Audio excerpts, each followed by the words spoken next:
the defense.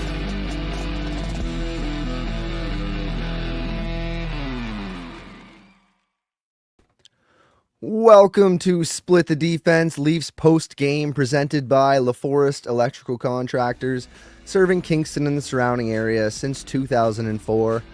I'm Webby with CP and producer Ted in the booth, and special guest, Dallas Stars writer for the Hockey Writers, Marc Sautter. Thanks for joining us, Marc. Thanks for having me, boys. Good to be on. Absolutely. Thumbs up this episode, subscribe to our YouTube, and leave us a comment while you're here. Let's get into game 45, the Dallas Stars versus the Toronto Maple Leafs. Rough game. I think it's a good way to describe it. I would let CP normally do this, but since we lost, Marc, why don't you give me a first star for the Dallas Stars tonight? Take it away, Marc. Oh, man, it has to be Stankoven. He didn't score for 25 games coming in to this year.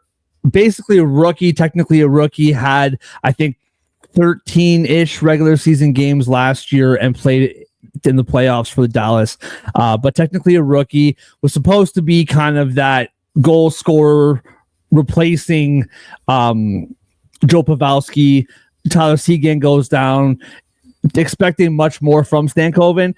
And not only does he score his first goal in 25 games, but he gets two of them, if my short memory serves me correctly. So big night for him. And so, yeah, he would definitely be my number one star without question. Yeah, the ones off the shirt still count too. So I think that was man. the second They don't have cow, right? Yeah, that's right. So the sad thing, and not to get it all about me, but I just dropped Stankoven off of my fantasy hockey team. And so tonight hurt extra for me. So although I'm still full of Dallas guys. So I got Wyatt Johnson and the better Robertson. So the better Robertson. Yeah, we will get into that. We'll get into that. Let's start here. The Leafs are still in first place in the Atlantic anyways, but they're booed off home ice for the second straight night. Fans leave early. They were outscored 7-1 in the last two games. Rough homestand so far. What do you think went wrong tonight? Why did they lose the game? Man, like everything's just not going right for them. It feels like, I mean, even in the first 5 minutes, they get the power play and ring 3 off bars.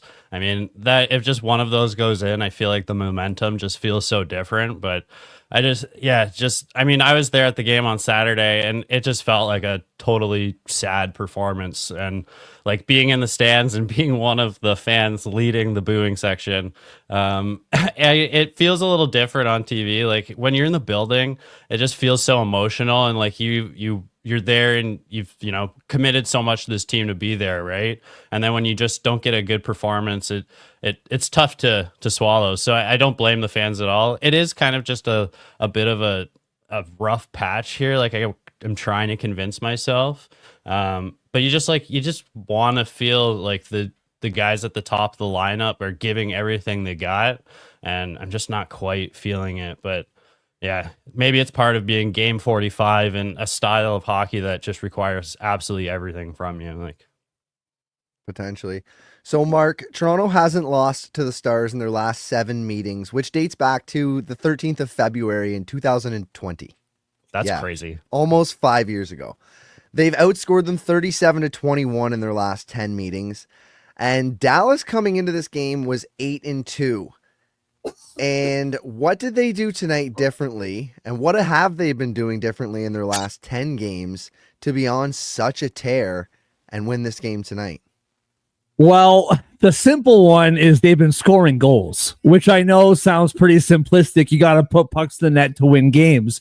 But specifically, like their numbers were okay coming in to the last 10 games and in the back end of 2024, but their goal scoring dipped. It was like something like 21 games where they scored 2 or less goal or 3 or less goals in like 17 of 20 games or something like that. And that's just not how you win hockey games. When you talk to people in the Dallas Stars community, a name that comes up a lot, and it's weird because he retired at the end of last season and it's been so long, but them losing Joe Pavelski really made a bigger impact than they thought it would. And then, of course, like we already mentioned, Tyler Seguin going down, but the goal scoring just wasn't there. Jason Robertson, another really slow start to the season for him. Same with Wyatt Johnston. CP knows that, having Wyatt on his fantasy roster.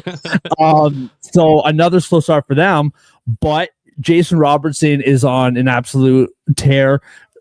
Same with Wyatt Johnston. Jamie Benn has been turning back the clock a little bit, not so much tonight, but over the last 5 games, he's been turning back the clock. So the biggest thing for Dallas is they've just been scoring goals, and specifically, Jordan, with the road trip. Like, this road trip was huge conversation because coming into this 5-game road trip, tonight being the last game of a 5-game road trip, they were 8-8 on the road this year.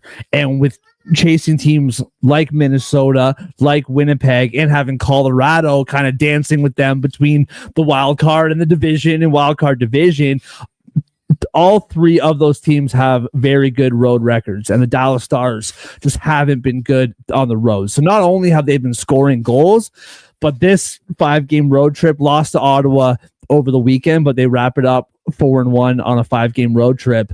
And I mean, they won 2-1 to Montreal, so that game maybe, tossed aside. But that's a big thing, is they've been scoring goals, and their road play in general has been phenomenal since Christmas.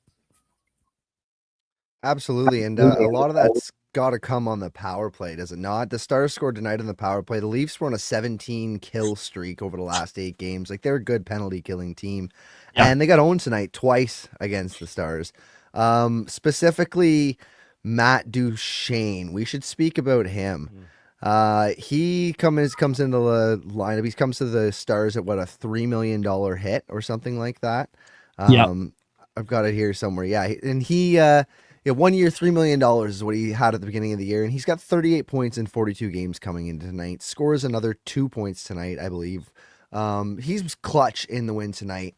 How much is the power play just absolutely crushing for the Dallas Stars, or is it more just a 1-game output against the Leafs? Well, it's another interesting thing where over the course of the whole season, maybe take away the last 10 games that you're referring to, their power play actually has been abysmal for the most part. It's a really weird thing where going into the Christmas break, their power play at home was 10.4% or around there, 10 point something percent. And on the road, it was like 23% or 24%. It was just one of those things. And then at home, their penalty killing was incredible in like the 90%. And on the road, their penalty killing was around 78%. So it was this weird thing where their special teams completely flip-flopped on the road. As of late, though, they have been scoring a lot more on the power play. And the 2 goals, it's a weird thing where on the road, like we just mentioned, their power play has actually been very good.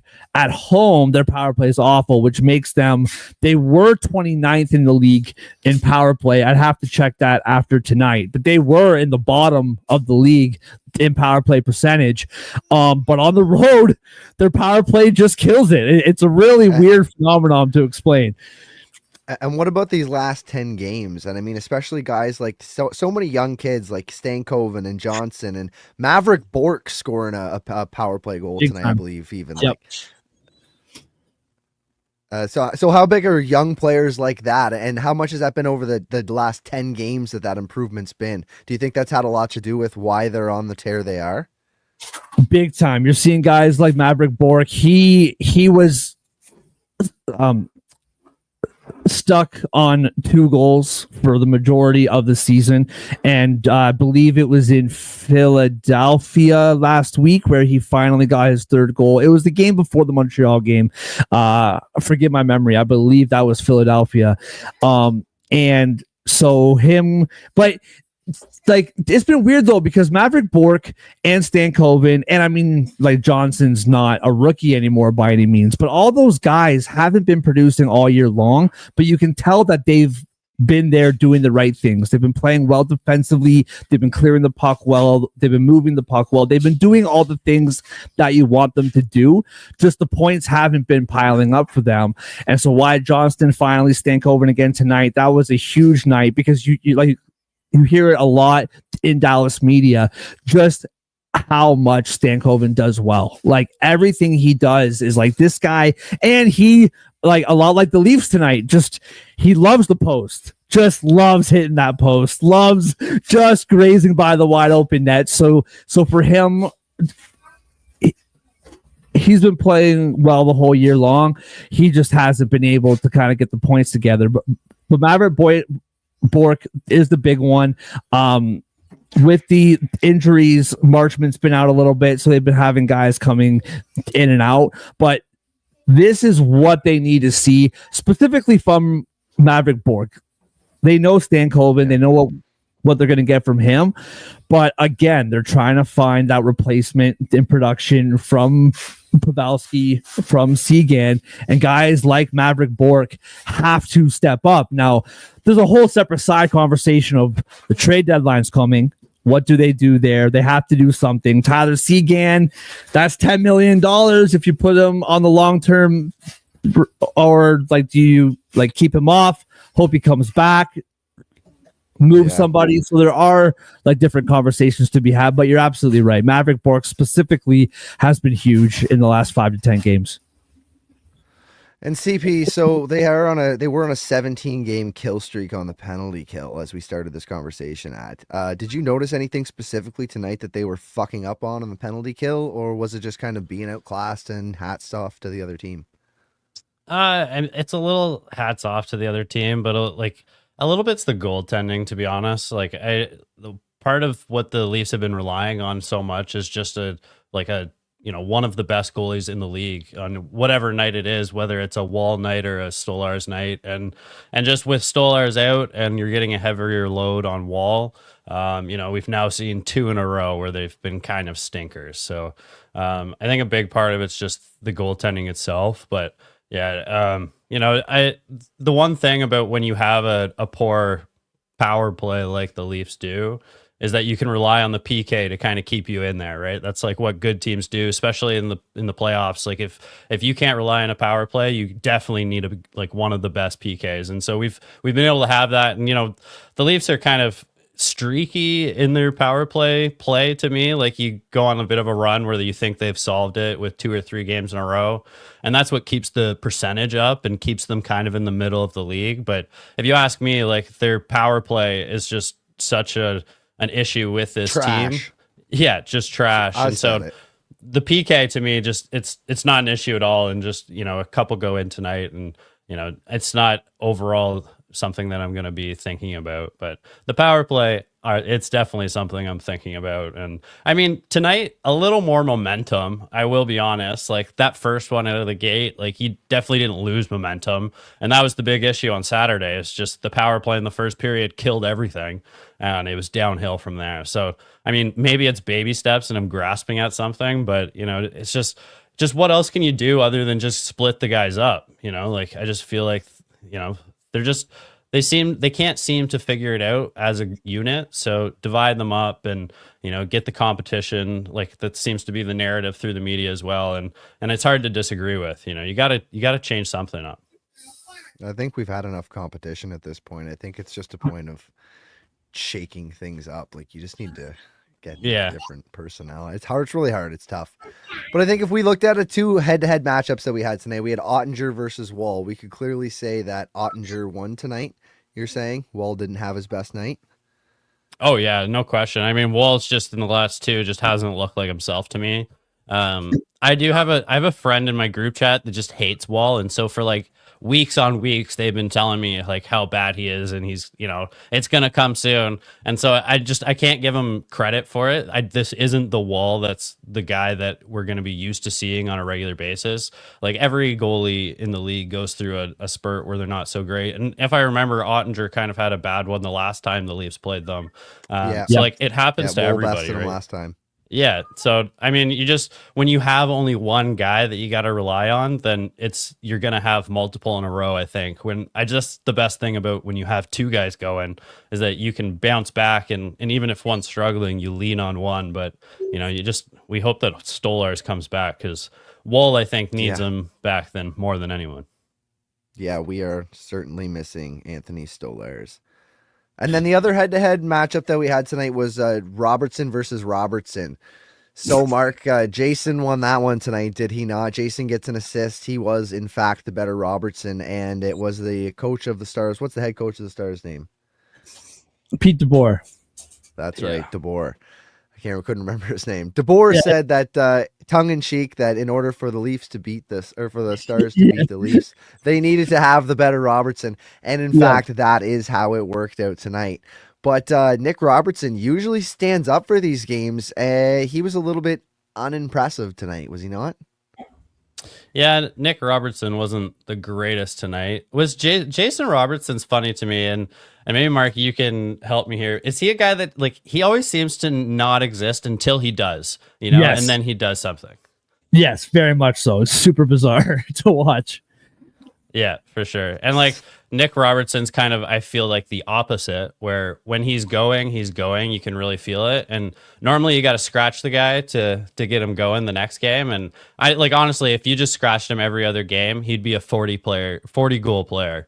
But yeah, Nick Robertson, he has his spurts of where he really hustles and looks good and gets one here and there, but he just disappears at times, just like the team itself. So.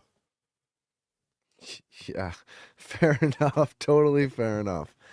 Let's talk about Lorentz on the top line. So Lorentz was given a shot. Yeah, on the top line to start tonight, and it did not last the whole game. But he was noticeable. He made an impact. Do you see them ever using that ever again? Matthews got a goal. Classic Matthews snipe too.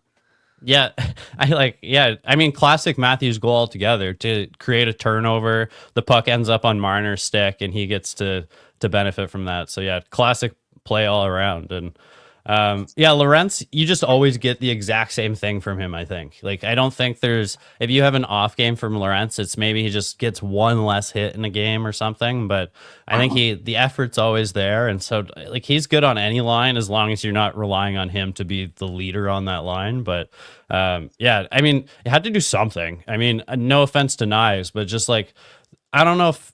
Also, I'm just dying to talk about the Marner loser mentality, but you just got to do something to those top guys to kind of kick them in the butt. That should be a sign to them that we're putting a fourth liner on your line because there's just not enough from you guys. It's not the talent. So what else is it other than the effort or the mentality?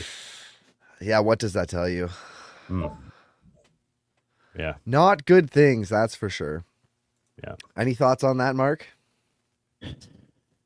I mean, to me, it's been kind of weird covering Dallas because now I can just watch Toronto and just enjoy it as a fan and not have to get super nerdy and in depth or whatever. But to me, when you found that out that Lorentz, I mean, I don't know, you guys cover this team. I used to cover this team. You guys follow much closer than me.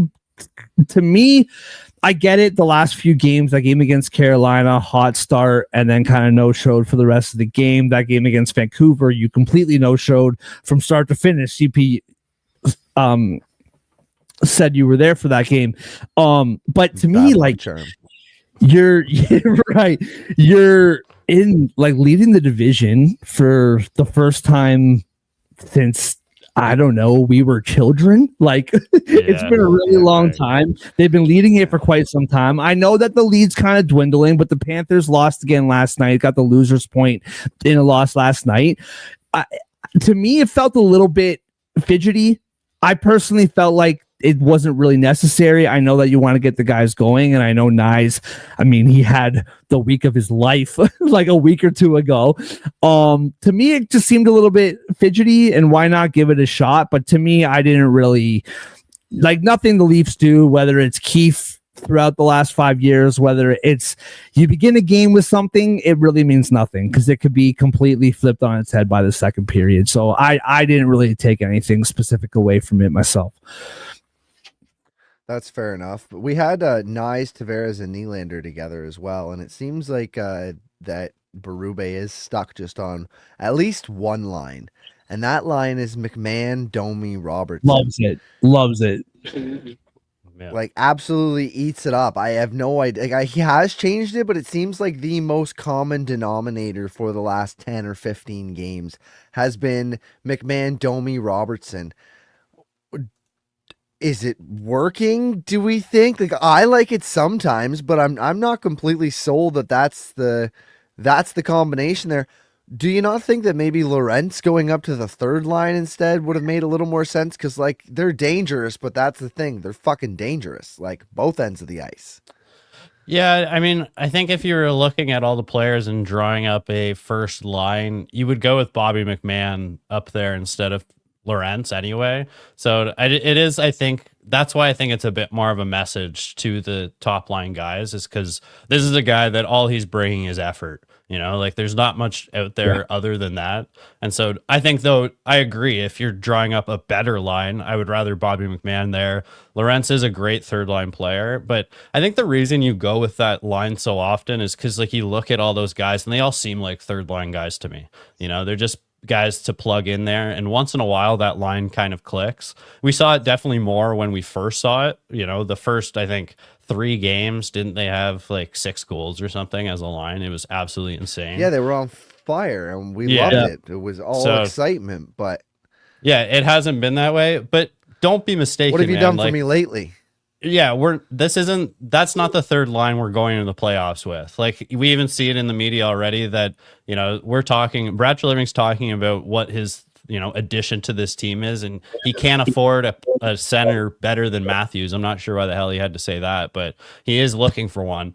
And I just better think than Tavares too. No, the better than Matthews. Like, of course, you're not. There's like 1 or 2 in the league that are better than Matthews, better centerman. And like, okay, so we're gonna get better than Tavares though, right? Like, it can be better than Tavares than what we've gotten him. Like, he's doing well, but like, it could be better. I wouldn't hate it. I mean, honestly, though, there's only 2 guys out there that are better than Tavares, I think, on the trade market, and they both play for Vancouver, and it's Pettersson and JT Miller. I mean, but that's just something that I don't think is ever going to happen just because of cap space, and nothing ever exciting What ever if we trade Morgan hockey. Riley?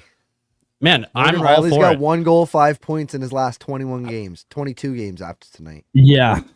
I said anything but Matthews. Like, literally, to get either of those 2 guys, just to, because like, I just hate, I mean, maybe not for Pettersson. I honestly just want JT Miller, because that guy just has a crazy attitude. I think it's a shakeup in a locker room that a team specifically like the Leafs need.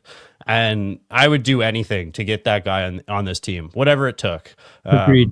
Yeah, just, and I like the Marner quote is just sticking with me, and Marner's just always going to give an awful quote, and he just always seems to think that the team is doing really well when they're not, and I think he's also just one of those guys that just chokes when a mic's in front of his mouth. Like, everyone knows that person in their life that when something important has to be said, that person shouldn't be saying it, because they're just going to say probably the opposite of what should be said. Right, like, I have someone in my life. I'm not going to name drop them, but that's just sometimes people, right? And so I just think that, though, like, get JT Miller on here, but why would he? I just thought it was also weird, though, to throw that you're not going to get someone better than Matthews. Why even say that? Like, no, we're not going to get McDavid or McKinnon. Or like, McKinnon. That's like, who else is a Crosby? I guess. Like, I mean, like, I don't know. Is that better? Yeah, I don't know. It's probably a sidestep. I don't know. Like, just Toronto media, or sorry, Toronto management, just saying things that you have to like decipher, like Ross Atkins for the Blue Jays, or like just Toronto media, where it's like, wait, why would you even say that? What does that even mean?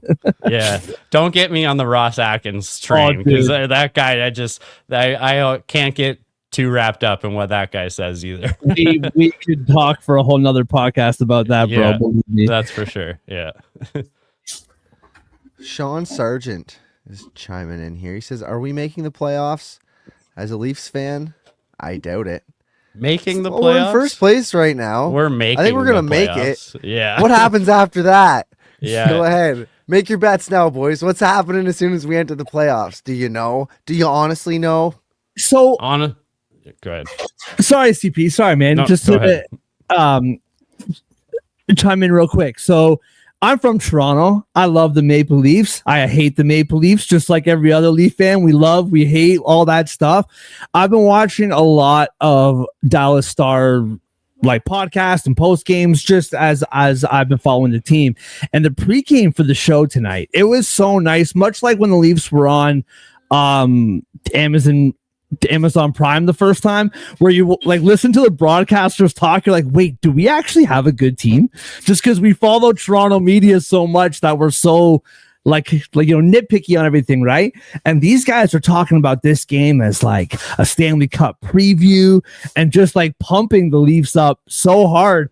And as a Leaf fan and someone who covered the team and follows, it's like, wait, like this is the outside of Toronto bubble. You know what I mean? Where I'm like, these are professionals who watch the game, who aren't in Toronto.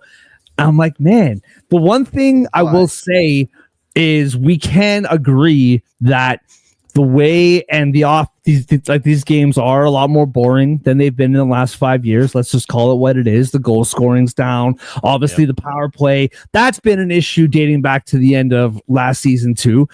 But there is just a grit, and it's a little bit of a lull right now. But there just is. I don't know. I'm not afraid to say it, boys. There is something different about this team, and I do feel like once the playoffs start, there is something in the character of this team that is different.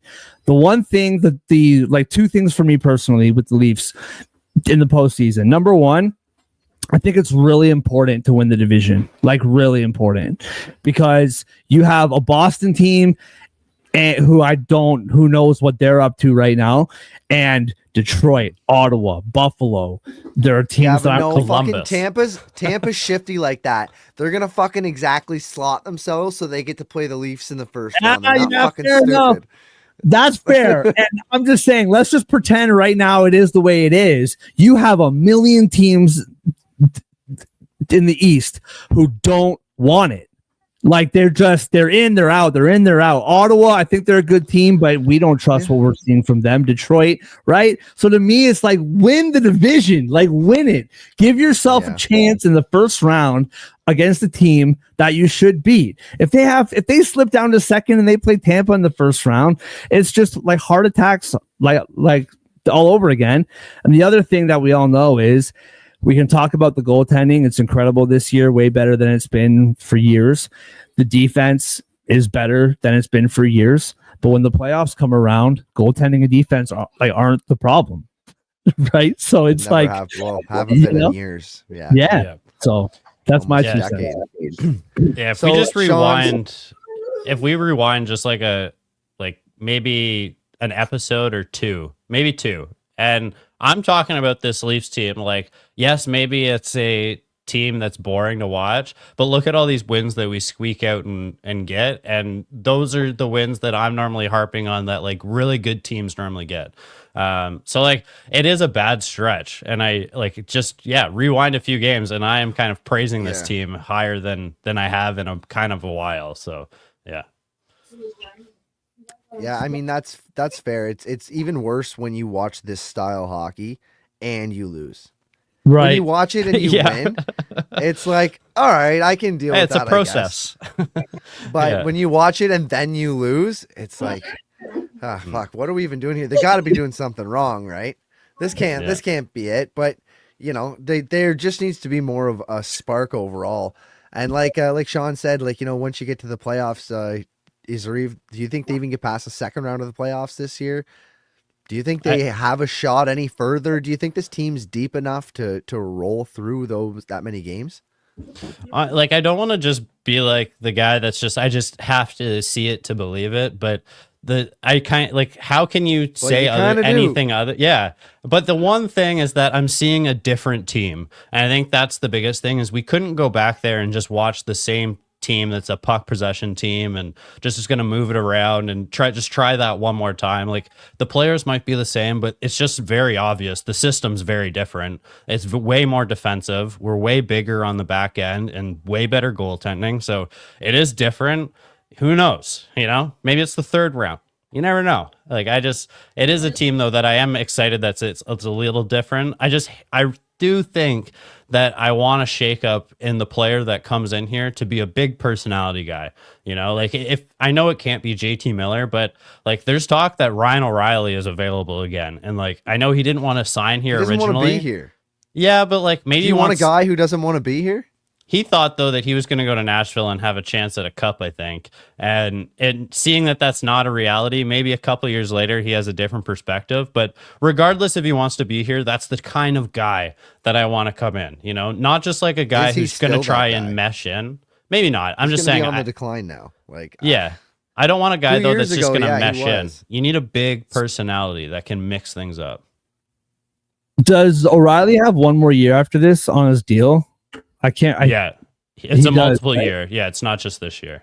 Yeah, because that's the thing. It's like, okay, you don't want to be here. What if we just hire you for 3 months and then leave again? What I mean? If he was on the end, then you could do that. But that is the thing. He does have to want to be here. And I'm not just saying Ryan O'Reilly in particular, but I'm just like, Yanni Gourde isn't doing it for me. Like, Webby and I were talking about this earlier. Like, he's injured right now. So, like, what are you even going to get out of this guy who hasn't been producing, who's injured currently? Like, it's got to be better than Yanni Gourde. Well, and what about? Sorry. Go ahead.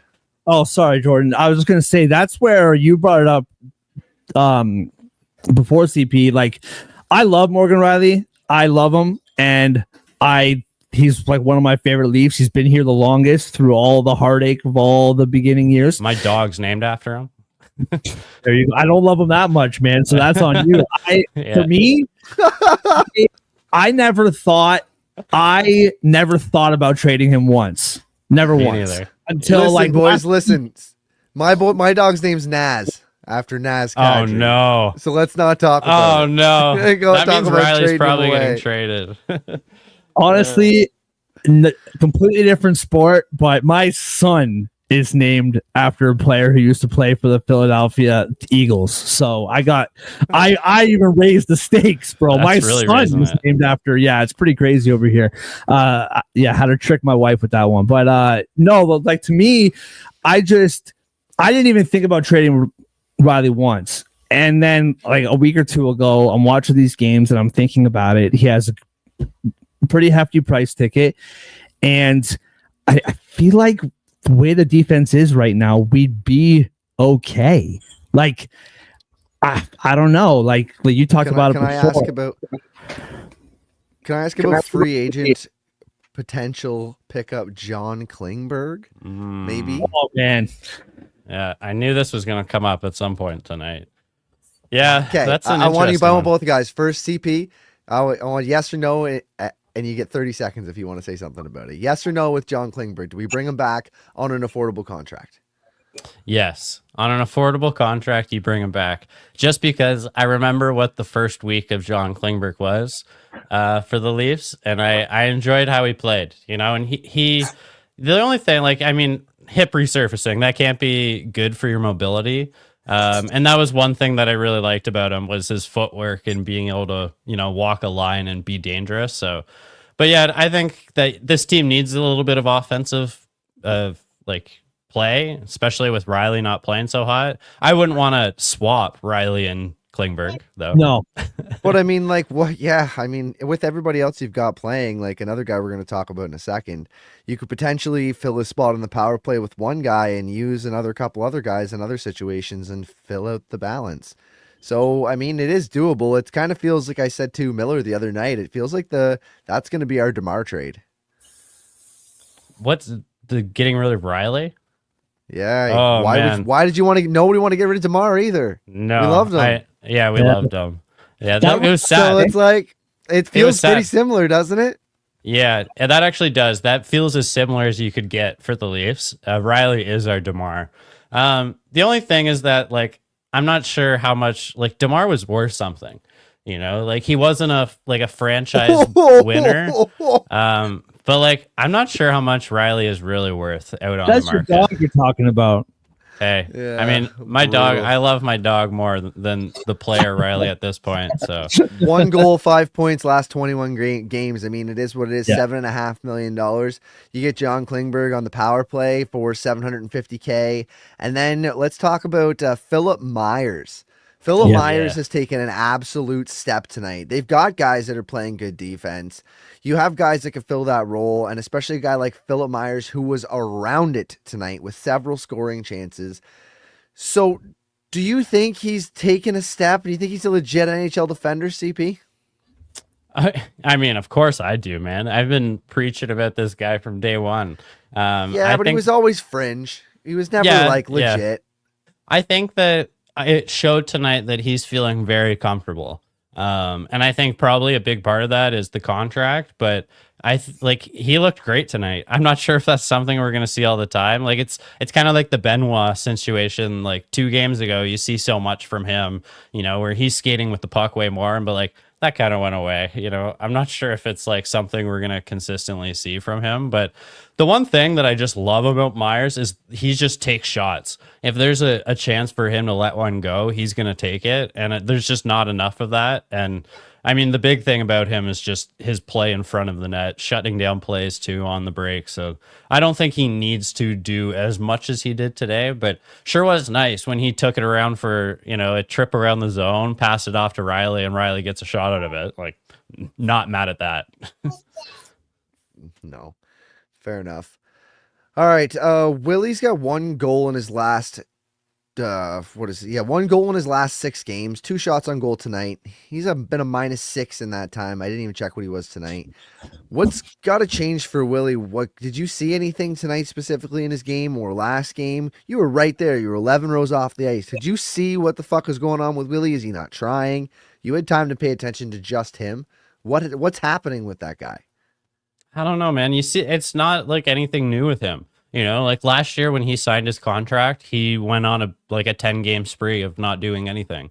It's just what this guy does. And so like, I expect any day for him to just snap out of it. Like, I'm not sure what it is, but there's just such a dramatic difference when he like has the juice or when he doesn't. There's an extra step in there. Team. Yeah. He at least carries that line.